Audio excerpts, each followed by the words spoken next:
الحمد للہ رب العالمین والصلاة والسلام علی سید المرسلین اما بعد فاعوذ باللہ من الشیطان الرجیم بسم اللہ الرحمن الرحیم. پڑھیے الصلاة والسلام علیک یا رسول اللہ وعلی آلک واصحابک یا حبیب اللہ. الصلاة والسلام علیک یا نبی اللہ وعلی آلک واصحابک یا نور اللہ. سبق نمبر 10 کے ساتھ ہم خلاصۃ النحو میں حاضر ہیں. سبق نمبر 10 جو ہے وہ جملہ خبریہ اور جملہ انشائیہ کے بارے میں ہے. جملہ خبریہ کی تعریف بیان کر رہے ہیں. کہتے ہیں جس جملے کو سچا یا جھوٹا کہا جا سکے اسے جملہ خبریہ یا خبر کہتے ہیں. دو تعریفیں اس کی جاتی ہیں. ایک تو یہی تعریف ہے کہ جس جملے کو سچا یا جھوٹا کہا جا سکے اسے جملہ خبریہ یا جملہ یا خبر کہتے ہیں. اور دوسری تعریف یہ ہے کہ جس جملے کے کہنے والے کو سچا یا جھوٹا کہا جا سکے.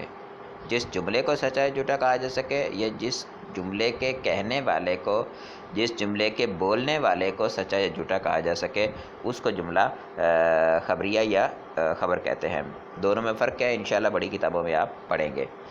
زید عالم مثال ہے اس کی. زید کے بارے میں خبر ہے کہ وہ عالم ہے, تو یہ خبر سچی بھی ہو سکتی ہے جھوٹی بھی ہو سکتی ہے. اس کو سچا بھی کہا جا سکتا ہے, جملے کو جھوٹا بھی کہا جا سکتا ہے. جو شخص یہ جملہ بول رہا ہے اس شخص کو سچا بھی کہا جا سکتا ہے جھوٹا بھی کہا جا سکتا ہے. لہٰذا یہ جو جملہ ہے یہ جملہ خبریہ ہے. انشائیہ کے بارے میں بیان کر رہے ہیں کہ جا بکرن, بکر آیا. اچھا, دونوں مثالیں دی ہیں کیونکہ جملہ خبریہ یا انشائیہ ہونا یہ جملہ فعلیہ اور جملہ اسمیہ دونوں کے اندر پایا جاتا ہے. تو مثال بھی اس وجہ سے انہوں نے جملہ اسمیہ اور جملہ فعلیہ دونوں کی دی ہے. پہلی مثال زید عالم, یہ جملہ اسمیہ کی مثال, اور جا بکر, بکر آیا, تو یہ جملہ فعلیہ کی مثال ہے. اور جس جملے کو سچا یا جھوٹا نہ کہا جا سکتا ہو اسے جملہ انشائیہ یا انشاء کہتے ہیں. جیسے من ہوا حال ذہب خالد. اب اس جملے کے اندر دیکھیں من ہوا وہ کون ہے. اب اس میں تو سوال ہے, خبر نہیں ہے. جب خبر ہی نہیں تو پھر سچے یا جھوٹے ہونے کا احتمال کہاں سے ہو سکتا ہے. تو سوال ہے تو سوال ہونے کی صورت میں جو ہے انشاء ہوگا. اسی طرح حال ذہب خالد, کیا خالد چلا گیا, تو خالد کے چلے جانے کے بارے میں استفہام ہے, لہٰذا یہ انشاء ہے, یہ خبر نہیں ہے. جملہ انشائیہ کے اقسام بیان کر رہے ہیں. کہتے ہیں جملہ انشائیہ کی کئی اقسام ہیں جن میں سے بعض قسمیں یہ ہیں. کچھ قسمیں انہوں نے یہاں بیان کی ہیں. امر, وہ جملہ جس میں کسی کام کا حکم دیا جائے, جیسے انصر, تو کر, تو کرنے کا حکم دیا جا رہا ہے, یہ جملہ انشائیہ ہے. نہیں, وہ جملہ کہ جس میں کسی کام سے روکا جائے, جیسے لا تکفر, تو مت کفر کر, تو مت انکار کر, تو روکا جا رہا ہے انکار کرنے سے. استفہام, استفہام اس جملے کو کہتے ہیں جس میں سوال کیا گیا ہو, جیسے اجاء زید, کیا زید آ گیا. تمنی, وہ کیا زید آیا. تمنی, وہ جملہ جس میں کوئی آرزو کی گئی ہو, جیسے لیت زیدن فازا, کاش کہ زید کامیاب ہو جائے. ٹھیک ہے, کاش زید کامیاب ہو جاتا, آرزو. ترجی, امید, وہ جملہ جس میں کوئی امید کی گئی ہو, جیسے لعل زیدن جاء, شاید زید آ جائے. عقود, وہ جملہ کہ جس سے کوئی عقد کیا جائے, یعنی جس جملے سے عقد کیا جائے اس کو عقود کہیں گے. جس میں کسی عقد کے بارے میں خبر ہو اس کو عقود نہیں کہتے. جس جملے سے کوئی عقد کیا جائے, جیسے مثال کے طور پر ہم جا کے ڈیل, عقد کا مطلب ڈیل کرنا. تو جیسے ہم کسی جگہ پہ جا کے ڈیل کرتے ہیں, اچھا جی کام پکا ہو گیا, ٹھیک ہے میں نے خرید لیا. وہ بندہ کہے جی میں نے بیچ دیا, ٹھیک ہے جی, ٹھیک ہے میں نے پھر خرید لیا. تو یہ جملے جو ہوتے ہیں یہ اس بات کی خبر دینے کے لیے نہیں ہوتے کہ میں نے خرید لیا, بلکہ یہ جملے عقد کے لیے بولے جاتے ہیں. تو عقد کے لیے جو جملے بولے جائیں, بے تو میں نے بیچ دیا, نکاح تو میں نے نکاح کیا, تو جتنے بھی عقد ہیں جتنی بھی ڈیلز ہیں ان کے اندر جو جملے بولے جاتے ہیں ان جملوں کو عقود کہتے ہیں. یہ بھی انشاء ہوتے ہیں. قسم, وہ جملہ جس میں قسم کھائی گئی ہو, جیسے احلف باللہ, میں اللہ تعالیٰ کی قسم اٹھاتا ہوں, تو یہ بھی جملہ انشائیہ ہوتا ہے. دعا, وہ جملہ جس میں دعا کی گئی ہو, جیسے یرحمن اللہ, اللہ عز و جل ہم پر رحم فرمائے, اللہ تعالیٰ ہم پر رحم فرماتا ہے.